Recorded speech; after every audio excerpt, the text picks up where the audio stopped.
अस्सलामुअलैकुम वरहमतुल्लाहि वबरकातुहू। बिस्मिल्लाहिर्रहमानिर्रहीम। जेके माण्हू अल्लाह जी वाट में पंहिंजो माल ख़र्च कनि था, तंहिंजो मिसाल उन्हीअ दाणे वांगुरु आहे जंहिंजी सली मां 7 संग निकिरनि। हर हिक संग में 100 दाणा हुजनि ऐं जेकॾहिं अल्लाह अञा बि कंहिं लाइ वधाइण चाहे त उनखे खूब वधाईंदो आहे ऐं अल्लाह वॾी वुसअत वारो ऐं सभु कुझु ॼाणींदड़ आहे। जेके माण्हू पंहिंजो माल अल्लाह जी राह में ख़र्च कनि था ऐं उहे ख़र्च करे न कंहिं ते थोरो तिफ़ीन था ऐं न एहसान जताइनि था ऐं न के जिन खे ख़ैरात ॾिनी अथनि उन्हनि खे कोल ऐं फेल सां ॾुखाइनि या सताइनि था, अहिड़नि माण्हुनि लाइ संदसि रब वटि अजुर अज़ीम आहे। न उन्हनि खे को ख़ौफ़ आहे न उहे गमगीन थींदा।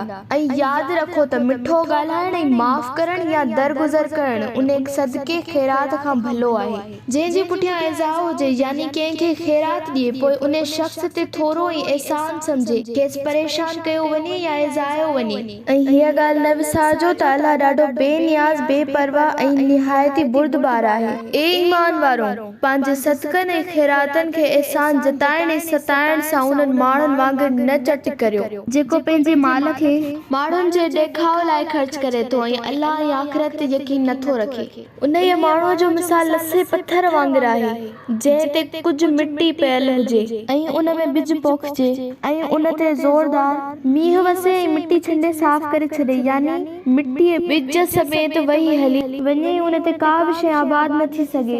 अहिड़नि माण्हुनि जेको कमायो उन मां खेनि कुझु बि हड़ हासिल नथो थिए छाकाणि त हुननि जी ख़ैरात ऐं सदकनि में रियाउ या ॾेखाव हो। ऐं अल्लाह अहिड़नि काफ़िरनि ते हिदायत सआदत कामयाबी जी राह कॾहिं नथो खोले।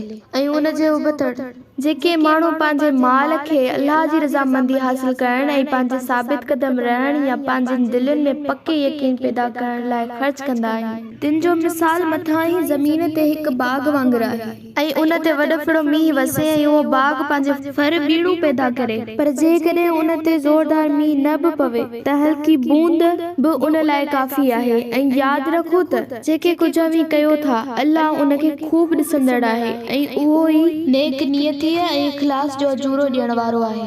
छा तव्हां मां को उहो पसंदि कंदो त उनखे खजनि ऐं अंगूरनि जो हिकु बाग़ हुजे ऐं उन ई बाग़ जे हेठां नेहरूं वहंदियूं हुजनि ऐं हुन लाइ उन बाग़ में हर क़िस्म जा मेवा बि हुजनि। उहो शख़्स जंहिं एतिरी महिनत करे अहिड़ो बाग़ लॻायो उहो पोढ़ो थी चुको हुजे ऐं संदसि औलाद अञा नंढड़ो ज़ईफ़ हीणो ऐं नातवान हुजे जेको उन पोढ़े जे कम न अची सघे ऐं ओचितो हिकु साड़ींदड़ झोलो या लुक उन बाग़ खे जलाए या वीरान करे छॾे, यानी उन पोढ़े जी उमिरि जी कई कमाई नाज़ुक वक़्तु जंहिं खेसि उन जी ज़रूरत हुई उहा ई तबाह थी वञे। रिया वारो अमल बि ईअं आहे, आख़िरत में उहो सारो बेसूद ऐं बेकार हूंदो।